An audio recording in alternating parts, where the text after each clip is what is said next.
আসসালামু আলাইকুম ভিউয়ার্স, আজকে যে বিষয়ের উপর কথা বলবো সেটা হচ্ছে অন্যের গর্ভের সন্তান নষ্টকরণ ও গর্ভ রক্ষাকরণ। যদি কারোর এই তদবিরটা প্রয়োজন হয় তো আমি যেভাবে বলতেছি এভাবে প্রয়োগ করতে পারেন। এর মাধ্যম দিয়ে আপনি যার উপরে করবেন তার গর্ভে যদি বাচ্চা থাকে বা সন্তান থাকে সে সন্তান নষ্ট হয়ে যাবে। আর এটাকে বলতে পারেন কাওড়া জিন চালান। কাওড়া জিন, কাওড়া জিন সম্পর্কে আমরা কম বেশি সবাই জানি যে জিনগুলো হচ্ছে সন্তান নষ্ট করে দেয়। আর একটা আছে হচ্ছে কালকালি, যেটার মাধ্যম দিয়েও সন্তান তারা হচ্ছে নষ্ট করে থাকে। পেটের ভিতরে সন্তান থাকলে সেইটাকে খেয়ে ফেলে নাই মেরে ফেলে পেটের মধ্যে।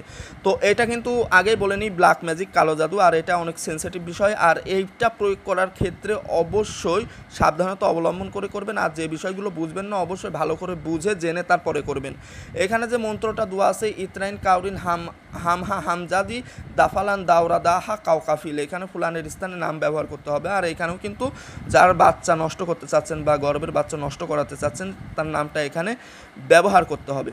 আর এর প্রয়োগ বিধি হচ্ছে আমার চ্যানেলের মূল ভিডিওর মধ্যে পেয়ে যাবেন। আর নিচে যে গর্ভরক্ষা তাবিজ, এই তাবিজটা যদি আপনার সাথে থাকে বা সাথে রাখতে পারেন যেটা এখানে রয়েছে, তাহলে আপনার গর্ভে যে বাচ্চা থাকবে ইনশাল্লাহ সুরক্ষিত থাকবে। কেউ কোনো বান জাদুটোনা করেও তাকে নষ্ট করতে পারবে না। আর আপনি হচ্ছে সুষ্ঠু সবল বাচ্চা ভূমিষ্ঠ করাতে পারবেন ইনশাল্লাহ।